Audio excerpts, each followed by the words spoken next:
Takai talked about the content first, the ethical questions. She says, my takeaway from today's process of Four Corners is a group of people taking an author, a writer, etc., and breaking down the meaning of their work. The Four Corners is a good way to educate a group of people and give them knowledge on how they can take an article and grasp a concept they can use in their classroom. The content of the ethics of choosing books for your classroom was very helpful, and in my personal opinion, every teacher should have known the information in a way. I say this because you should want your students to make connections with books and see the authors write about people of color in different cultures. Also, I think that besides the ethics part of choosing books as a teacher, you can use the books to educate students on different topics and cultures. All in all, my thoughts on Four Corners process and the content of the ethics of choosing books for my classroom is that it is good to learn these types of strategies and content so you can be an effective teacher in your own classroom. I was pleased with the way that people received the message. One of the weaknesses in everything I do is timing, and Mandy sensed that, and she brought me a timer. And I really struggle with time. I always have. I'm a slow starter, although I feel like I did pretty good to get it kicked off. And I will tell y'all, strangely enough, I was not nervous. And it's just, you know, for me at this point, it's just kind of what it is, because I can't make it be anything other than me. But I know that my timing needs to be stronger. I felt like that I was strong in going around and speaking to the groups and supporting them. I wish I had had enough. I wanted to write, but I will just plain out tell y'all that I left my notepad at home, but I could have done the draft on here, but we were projecting from this. So I feel like a weakness that will show up in this is that I did not take copious notes on what was happening, but remember, I will have the video. So, and I will watch it and take notes on it and all of that. I think overall, I liked the way that the Four Corners worked out. I think it gave them a way to move around. If you have students who need to be active in your room, I think it's wonderful. A lot of people can't entertain that because they cannot stand all of that movement and all of that stuff. I think the students, you will see many of the students in here have had years of this work with our education department. So they understand and know that part of expressing their learning, I believe, is through the talk. Now, they were not loud. You know, we were trying to measure decibel analysis. I don't know if we got any data on it, but it's going to show up. The activity will clearly show up on those videos because they were moving around and they were talking. And I gave them choice. I could have. Some of you may be offended that I let Sanquinette work by herself.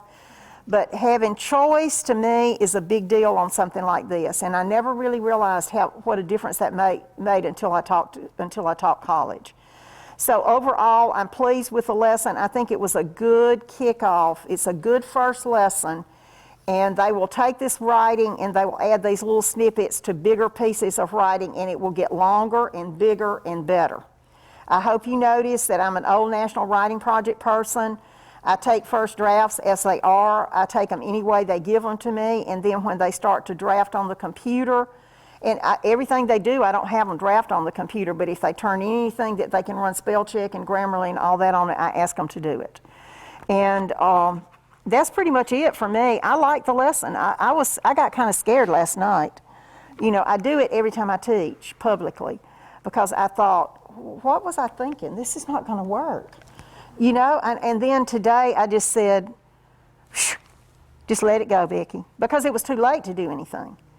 And because I'm very busy, I didn't really have as much time to really reflect on this lesson as I really wanted to. But thanks to Rhonda and my team that gave me feedback, I think if you all had not given me that feedback, I don't think I could have done this. Because you didn't say anything bad about the lesson, but you clearly said that my question needed to be, you know, I still didn't use Rhonda's information like I should have, but you all were helpful. You gave me feedback, and I appreciate it. And, you know, I can always get better, but I liked it. I mean, I didn't think it was bad. I can't wait to hear what y'all say. Who would go next over here, my colleagues? One of the things that I really enjoyed was the beginning, because it's very important to activate students by having them internalize your message through what they already know. And we know that when the question was asked and they had to respond from their own lens, that they became more comfortable because they had a better idea. You know, they were able to see and feel what was about to be discussed. And we know that students do well when they're able to link new information to what they already know. And I thought that was a very effective way for that to be done. And you know what? I don't think I wrote that formally in the lesson, and that was one of those things I thought at 2 o'clock this morning, to have them talk about it. And I don't think I wrote that in that formal plan. I could have, but I don't know. Thank you, Dr. Bridgewater. I just want to say that I thought it was very effective. And it also opened them up to engagement and being active learners right off the bat. Okay, I'll go. I thought the way you kept reminding them of the question kept them on task, and that's something that I've got to try to remember to do tomorrow. You have to keep, when they're in groups like that, I found that they tend to get off topic or not be as focused on exactly what they're to do. But no, these that I observed were very focused and they knew what they had to do. And I thought the students did a great job pulling out a presentation in that short period of time, because that is not easy to do. But they actually, and I didn't hear them talking about it, but they knew who was going to speak first. They knew, and they shared. It didn't seem like anyone was left out of the presentations, and that's a positive in my opinion. If you don't mind, I want to respond. I think it was very interesting, and the students will tell you, I don't micromanage, but I do have a tendency sometimes to overdo, and all of that. But today I didn't, and I think I'm glad that I didn't, because everybody kind of knew, that they had it in their head. It was interesting. That was very interesting, wasn't it? That people just, and I loved it when some people opened with a question to the audience. I actually concur with Dr. Bridgewater and Dr. Robinson, especially referring back to the question and reminding the students of the question. Walking around, you being actively engaged as well as the students being actively engaged kept them on task. And they were really, really connected. And you could tell that they were connected in their presentations and as they were working, as I walked around and listened to them talk. And they could actually connect.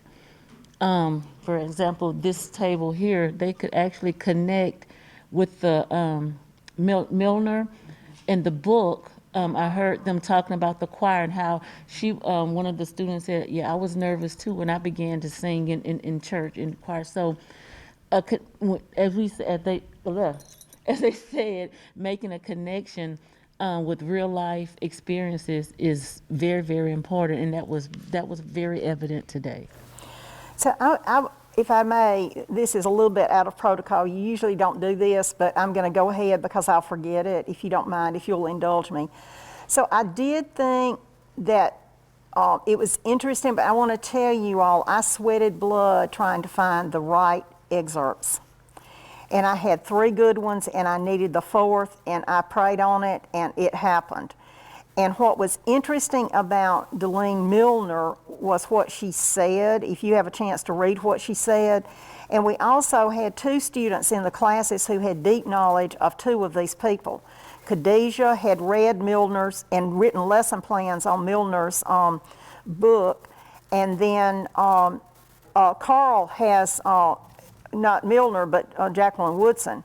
So, the kids knew some of these. Now, they did not know Rudine Bishop. I have talked about Alfred Tatum, but Sanquinet really does not know how she helped me to be able to articulate Alfred Tatum.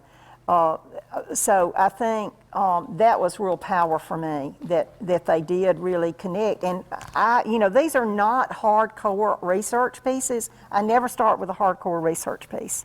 I start with a blog and a video, and then we go to the hardcore research. But thank you all for that really good feedback, and I know that you all work with these students too, so everything that we have been able to do together, there are 4 of us, and we all, are kind of focused on the same thing in our own content. I think it was really helpful and powerful for me to have that opportunity.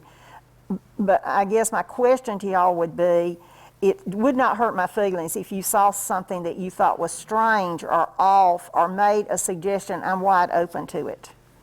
And you stated that you allow your students to have choices, and I'm not a stickler for symmetrics or whatever, but when you encourage them to move and mix in when they went to the 4 corners, but they did not.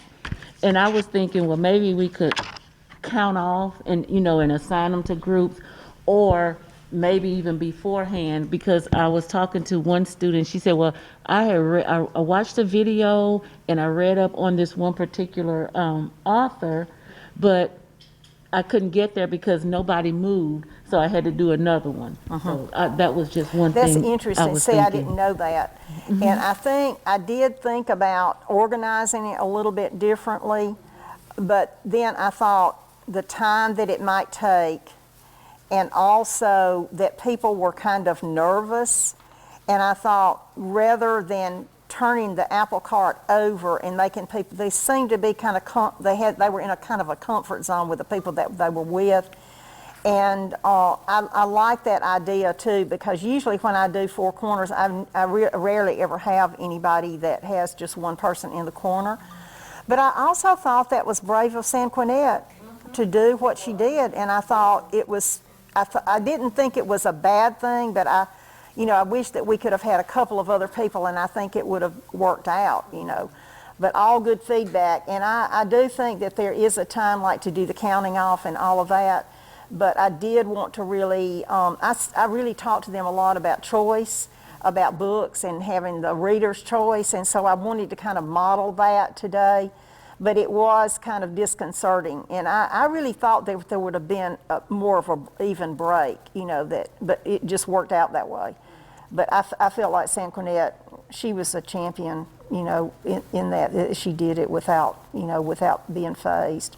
So thank you all so much, and I've taken some notes. I haven't taken copious notes, but I have projected them. I'm not nervous, but I know everybody's tired, and I know y'all are too.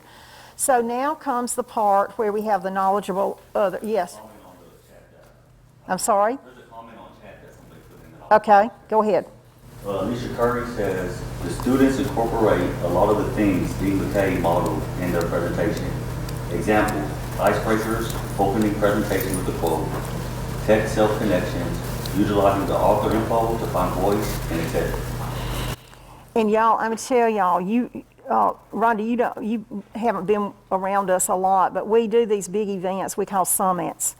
And last January, we had a summit, and the whole thing was on voice. And we got our money's worth out of that. I still have kids talking about voice, and they write about it a lot too. And voice is something to me that's hard to explain to anyone, but voice is I think, it's pretty powerful. So, Rhonda, I'm ready. If you want to give any, we'll take what we can get, and any questions that you have or anything, I'll try to answer it.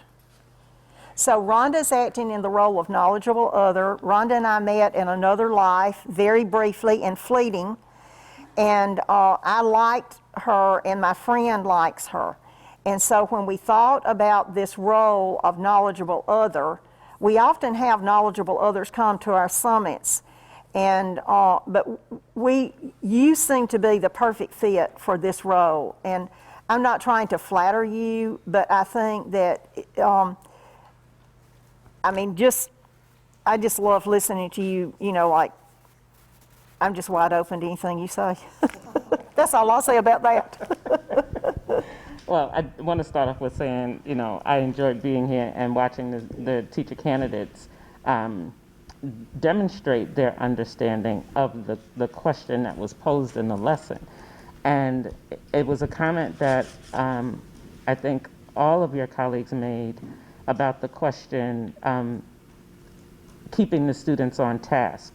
And one of the things I was wondering is, how impactful might it be to have the question posted so that every time you're restating the question, you're restating it in the exact same way?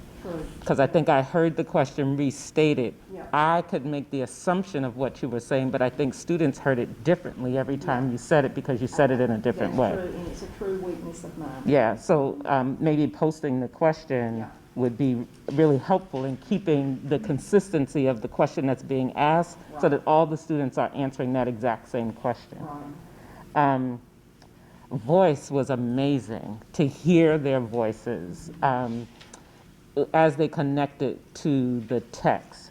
And I think the text that was selected was text that allowed them to make that connection and share their voice. I'm not sure the text allowed them to grapple with the question, though. It kept, like, I think their sharing was very surface level. It was what the author said, but not about my understanding of my morals and how my morals would impact my decisions that I make in a classroom. So I think as an initial lesson, the text didn't allow them to really grapple with that enough, and maybe choosing a little bit more complex text. Another thing I was thinking about is having the students make connections between what each group shared. So the group shared, and that was it. We, as a community, we are not pushing each other's thinking about what we're even sharing. So what are some ways in which we can make connections between the groups and push the group's thinking forward too? I might try that as a starter when we come back on Monday. The notion of the students not moving, I chuckled a little bit when you said that because college students typically don't move. They won't, right? They sit at the table with the people they always sit with because that's their comfort zone. And I do agree that counting off when you're doing these kinds of assignments is to count off and mix them up. Because what I think as a community, what we really want is for them to engage in diverse thinking too, not necessarily with their friends who think just like them or agree with everything they say just because they don't want to push back or hurt their feelings, but to mix them up so that there is that leveling up of their thinking and pushing their thinking forward. And the one young lady who was in a group by herself, not knowing your students really well, but that didn't surprise me about her. Oh, really?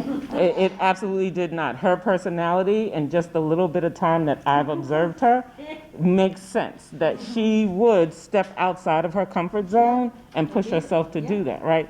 And so it got me wondering what could we do to support all of the students in feeling that confident that they could push themselves to step out and do something that I'm going to the group where there's nobody at, and I'm going to do this by myself. She was really interested in Tatum. So, I mean, kudos to her. Yeah. So those were the things that came up for me. Good feedback. I in thinking appreciate about this lesson and what I observed. So I'll respond and say that you've given me some good food for thought, and I think to start back into this, and I'll share with the students, your feedback, and I think it's well taken, and I appreciate it very much. And I think that we can start back in using some of this. But I will tell you my surprise is, and I don't know if I just didn't think about having them count off, but I kind of like it because it would have kind of put an edge on things that was not there. But I'm going to have to think about that, whether I would have done it in this setting. I definitely would do it in the classroom, but whether I would have done it in this setting, I have to think about it. For teacher candidates, the goal is to help them be prepared for all settings, right? So whether we were here observing them or not, they were functioning just as they would in the classroom, right? So I think in a classroom, as the instructor, my goal is always to push them to their edge and hold them there, right? Hold them to that tension, because that's where the learning happens, is in that tension. When I can sit back and kind of be relaxed and just myself, I'm not pushing myself to learn. So as the person in charge or facilitating the learning, I always want to push them to their edge and hold them at that tension. Because in that tension is where that learning is actually going to happen. They have to grapple with things when there's that tension. I'm trying to get that down. I like it.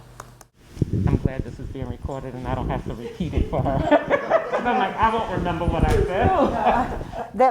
That comforts me, because often I say something I think is pretty good and then somebody says repeat it and I can't remember it. I certainly can't remember it like I said it, but I think I got it.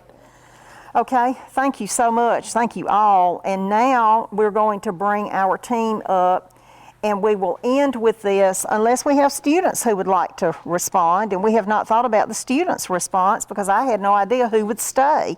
Would you all be willing to just give a quick response after we hear from our colleagues from AQ, who are the other professors who are teaching here, who have been studying this? Would you all be willing to? Okay, that'd be great. So we're going to move, and we're going to let the other group move up. That's Tiffany, Mandy, Andy, and Derek. The question I would pose to you, what did you see in this as a group, and what did you see that you think might be the most likely thing that might actually take hold for other colleagues that are surrounded by you? Remember, what you saw today was, basically a reading lesson, which is different, than what you're going to do in a biology class in some ways, but you still have to do reading in biology. So let's start with Derek, and we'll move around. Well, I think as far as what I'd use in my classroom, or would be a good fit in my classroom, I think the four corners technique was interesting. With getting students to debate, discuss certain items, and even maybe have debates on certain topics. You talked about diversity, and with the in education, and diversity with materials. And there was a lot of focus on racial diversity, but diversity means more than just race as well. It means religious and economic diversity. And, these are things that could be brought up in a group discussion, that, you can have more than just racial diversity. And so those would be interesting things to bring up. I thought it was very well organized, the way with everything already out, and I thought it was very well organized, and the students knew what to do, and I thought the presentations of all the students were very well done, and as well. Any suggestions or anything that you would do in thinking about in your own work, Derek? I mean, if I was going to suggest anything, probably have broader talk about diversity, about it not just being race, but it being economic, religious, political ideology is a big thing now, and teachers have gotten in a lot of trouble because somebody felt they emphasized one ideology over another. So these are big things that are coming up. So that would be about. I thought it was well done. That would be about the only thing I would suggest. Do you think you could try something like this on the diversity, like the political, aspects of all of this?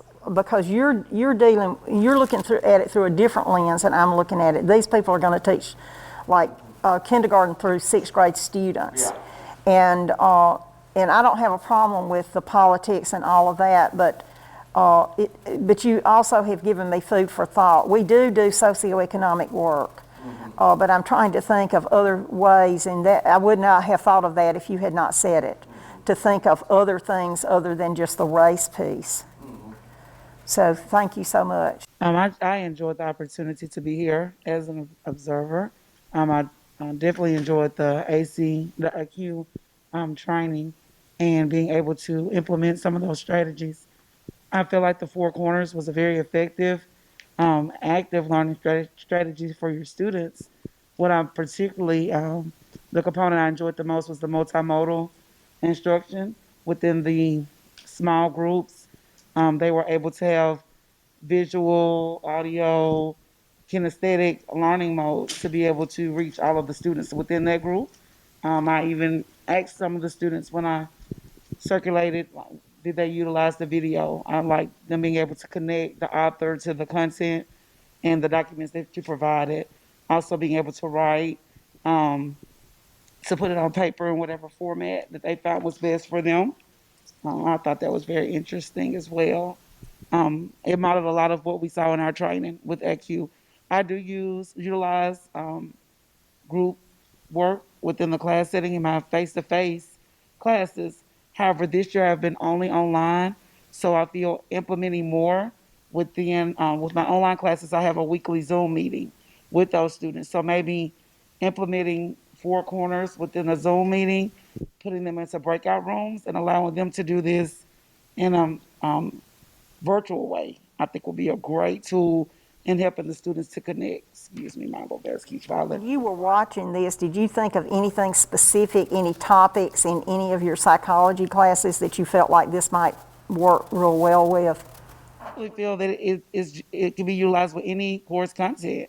If it's plain and organized as you did and as you modeled for us, I mean, whether it's the various psychological perspectives or different theories, it really can be utilized just providing that Done it background. with theory before in ed psych, and the kids really liked it, and they remembered what they talked about a lot. I think it's just like you said, more that active engagement on Four Corners than any of the other strategies that we learned. Getting the students to be involved, student-led instruction, it makes a difference because we know what we know. We need to know what they know, and that's a great way for them to be able to show what they know.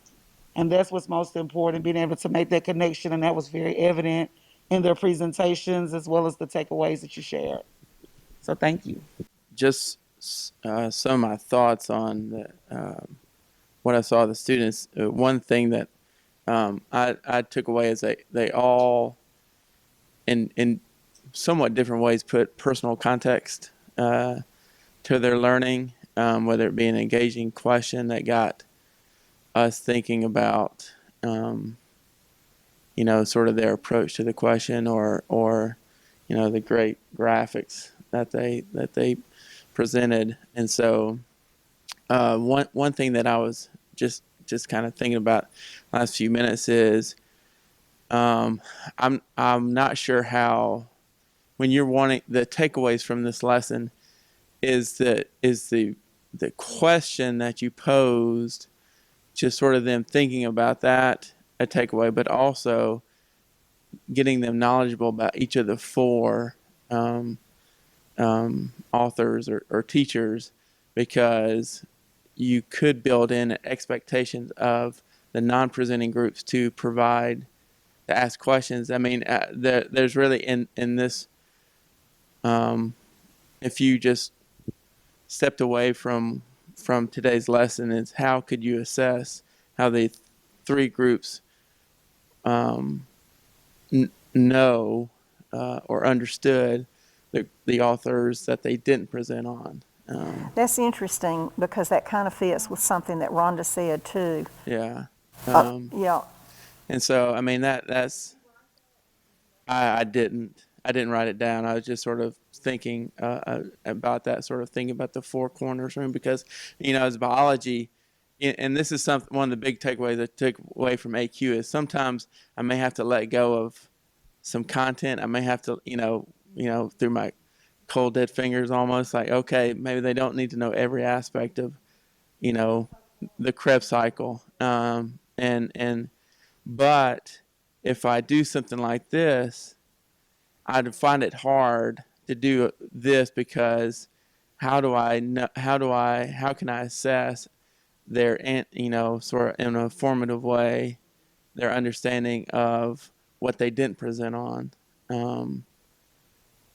So, and I don't have a good answer. But but on this topic, I felt this was a great way because and this is something that I really starting to assess in my teaching is, I mean, yes, the content is good, but just as important is that we need to develop the critical thinking skills better. And this is one way to do that. And so, even though this method, this method could be good from, Mandy and I were talking about this, is maybe not in a biology 101 class, but in classes like when I teach ecology in the future, of like more, like conservation questions and like ethical questions that have a biological focus, just to get them thinking of the critical thinking, even if they're may not personally believe in the stance they're proposing and trying to defend. Sometimes that's even better from a critical thinking standpoint. But there are other engagement, things I learned from AQ that I'm trying to implement now, like with skeleton notes. Skeleton notes. I had used it with one of the chapters. Yeah, So I don't know if you could see on my list. I saw that, and I've asked my students, those that had me last semester when I didn't use skeleton notes in 101, who are now taking 102, where I've implemented, how they like it, and they say yes. It hasn't necessarily equated into exam grades yet, but I'm hoping it will. And really, the value in it is to try to build that that note taking skill. So in the upper classes, like anatomy, physiology, they will have that skills to build their own instead of me providing for it always. So I know that's a little off topic, but just trying to put my viewpoints I in want to hear, I think it's important, 2/3 of professional learning is what am I going to do tomorrow that I wouldn't have done if I hadn't been here. Yeah. And I really like the idea that you're thinking already of other courses that you might be able to do this kind of thing in, where it's, and I totally agree. I think the hard sell on all of this at the college level is, I think people really, they're very content driven, and that's a good thing. But I also love what you said. Not just love it, but I believe it, the critical thinking aspect of it. Yeah. I mean, and that's why, I try to not only build the content, build critical thinking skills, but just like technology skills. I've realized that we need to do some just like Excel stuff and math, and that way that can reinforce stuff they're taking in other classes. Hopefully, really build those lifelong skills that they can apply to any career. Well, thank you. When I did write that in my notes about the group, as far as, because I felt like they were very engaged with their group, but when others were presenting, some of them maybe were a little more distracted or maybe still preparing for their presentation. So maybe giving a prompt or a takeaway question so that you can maximize the learning opportunity, not just from their group, but maybe just a small, a brief summary or sentence from what they learned about the others as well, so that you can know that they learned about all four. That's great feedback. I'm going to be very nervous because that's me, but I've had the opportunity for the past couple of weeks to actually get to know this group. I've been hanging out with Dr. McKay on Mondays and Wednesday afternoons when I finish with mine, and I loved what y'all did today. That was amazing. Yay, y'all. I love how y'all just knew what to do. That was amazing. Y'all just got in there and did it, and that was amazing. But how I can take this from my own English classes, I think, is I love that we can come together in groups and build upon each other. And maybe with mine, they can really discuss ideas, make connections, and then bring it back out to one another. So we have more of a students learning from students. And I think that is a whole purpose, maybe, not the whole purpose, but an important part of active learning, is that our students are actually learning from one another, you know. And sometimes they learn better from their peers. Maybe they're scared of me or whatever, or, you know, maybe I didn't say something correctly or in a way they understand. But each other and their peers and the way they talk to each other, they could learn from each other. Um, so yes, I definitely plan on bringing this back into my 101s and my 102s, and I would love to learn about your breakout rooms because I need to do that. Yes, because in my 101 and 102s, we are kind of doing in class and virtually, so we're all together at the same time. But Four Corners will be kind of hard to do with my virtual students. Not hard. I can do it. I just got to figure out that breakout room. That's how to do it. And I kind of know, but I need to get better. Do you think, could I just Yes, ask, go ahead. since I'm interested in that too, do you think, I think it would work. Oh, yeah. But I wonder if it would work for them if they, yeah, I think it would be very interesting. It can work, and I know like the concept of it and how to do it, but actually implementing it is my issue. Because I've tried to do that and I got myself confused, but I can do it. I can work on that. What we should do is do some professional learning in breakout rooms and try it as with adults. That's what we should do. We could do that. I mean, I did, to set it up and everything, I've kind of felt like you have. I have not done it virtually, but I do think it's a great idea to do virtually.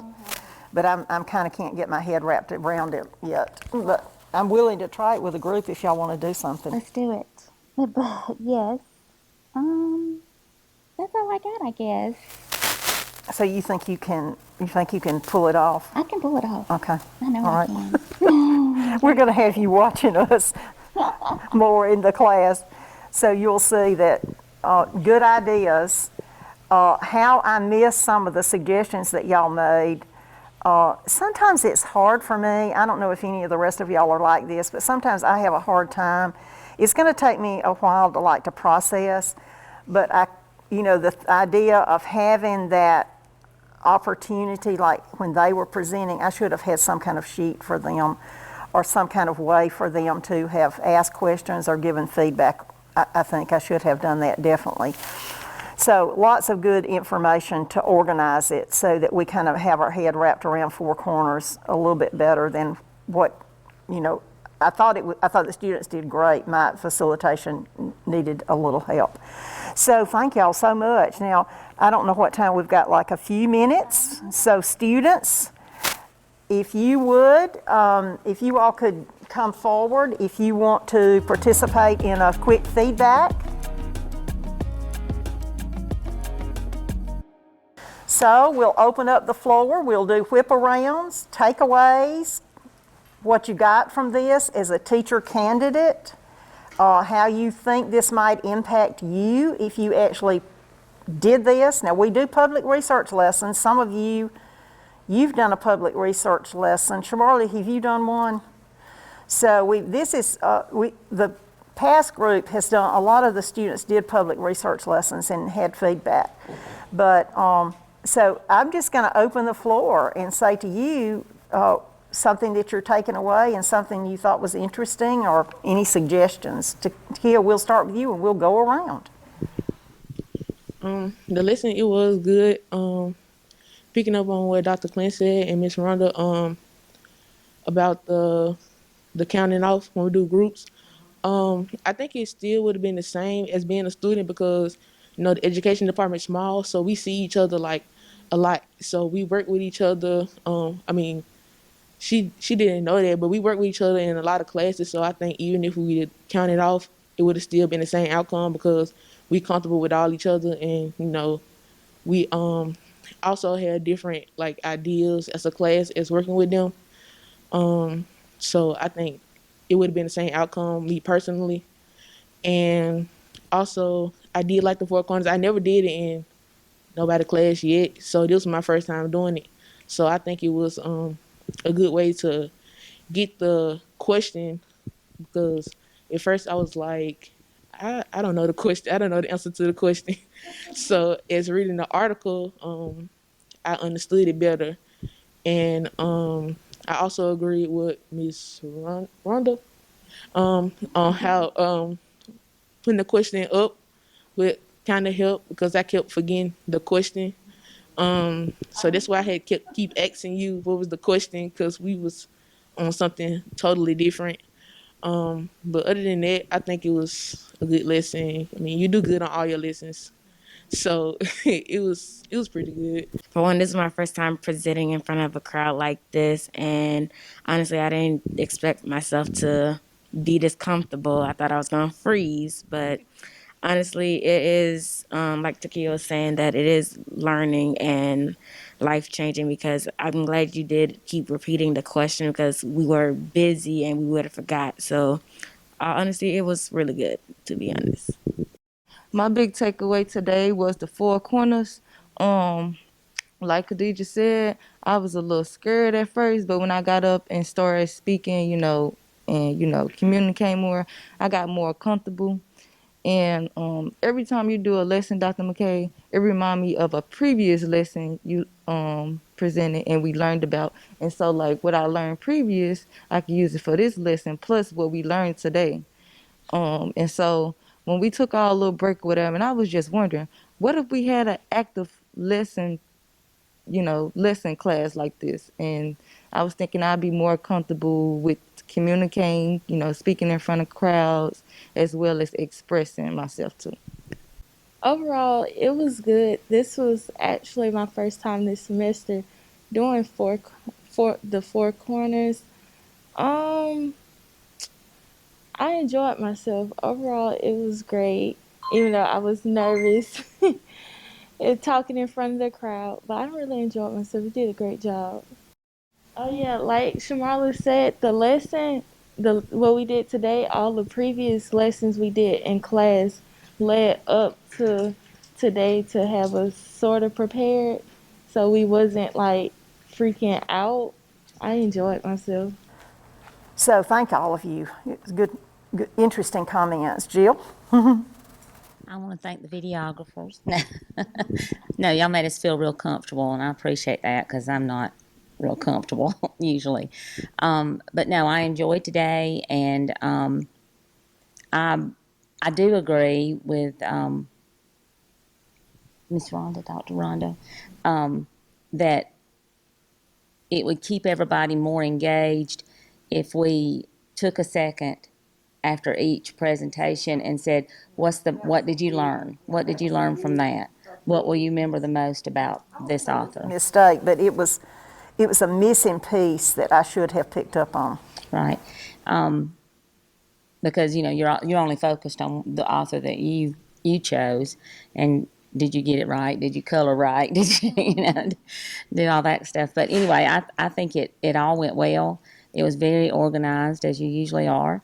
And I enjoyed the communication that we all had. Everybody seemed to be comfortable with what they were doing, and I appreciate Sam for going out on a limb by herself. We have done this in class before, and I got the same feeling of that I actually learned more than, having to listen to a lecture over and over. And I usually get criticized for the notes that I take because I tend to take a lot of notes, but it helps it to stick better, to comprehend more of what not only we were learning about authors, but we were learning about strategies and methods and watching you as a pro doing what you want us to do and live up to be. And every time we have a class, you connect new to known, and you say, okay, this is a strategy, or you need to write this one down, or something like that we can use in our future classrooms. Do you all think that, like, when you do this like the content and the process, you get it, don't you? I mean, everybody realizes that I do some kind of process and some kind of content. And I'm trying to model for you a process that you might be able to use in your class. And I don't know, I mean, I haven't been teaching college that long, but I don't know, it'd be interesting to know how that carries over into the classroom. I know what the research says. The research says you default to whatever the way that you were taught if you're not careful. Unless you're really, really passionate about remembering things, you do have a tendency to default. But all of us, all four of us are committed, and with Rhonda's help in these lesson studies, she's going to give us some really good feedback on things that we can do that will make it even more powerful than what we're trying to do. And that's the wonderful thing about the AQ and Dr. Long and Dr. Hawkins. Not every college would entertain this. And I think it's particularly powerful for y'all because when I was your age, I never saw anything like this. I didn't know it existed. And so it is showing, like, no matter how old you are and how good you are, you write a lesson, you teach a lesson, and you always need feedback. And today I had a couple of major takeaways, and I'm just going to try to implement those things and try to work it into the next things that we do together. So thank you so much. And we're going to ask Dr. Long if she will come and end the day for us and tell us, as provost, what she saw and what she heard that she thinks may be the most useful. I think the day went well. The students did very well, and I took away some of the same observations that others have spoken. I particularly like the discussions with the different reasons for the choice, personal and educational reasons. And I thought that a lot of students shared that it was a sense of motivation with the different authors. So many different student perspectives to consider. And I like the references to literature and research and how it intrigued each person's interest. I really like the pair and share, that technique from AQ. What the teacher is doing. I like the observe, listen, respond, and affirm. That's what I termed it. Finding new ways to improve student learning. So suggestions from the day help teachers to improve student learning. Encouraging reflections from students and the reminding of the tasks that were at hand. I thought that another thing that I would like to see is maybe some split time. I called it compare and contrast. And so once you finish with your group, then you would go and visit another group of your choosing, and then you would compare and contrast why you chose one over the other technique. And so I thought that was good. But I thought overall it was good, and it helped me to even think about, from an administrative perspective, how I could work with professionals in, I guess, in the like faculty, working with faculty, pairing and sharing, looking at different ways, and I would love to explore the breakout rooms. I have seen it work best with the women's conference. It was very good. You could go in and out on your own of the group, so I would love to see the breakout rooms. That would be great to use. And so I thought that was, I thought being able to do that, and I could even go in and out of groups. I don't know if I had some other kinds of privileges, but I could go in and out of each group. I could sit in a group for 10 minutes, and then I could go to another group. And so I thought maybe splitting time and comparing and contrasting would be a good thing. Maybe have two of the groups available in two breakout rooms and having the others move between those. I like that, and I think we will have time to do it before midterm. I think the students, you did an awesome job today. Dr. McKay, you did very well. And also our observers and knowledgeable others. I'm intrigued by what I heard today. Thank you.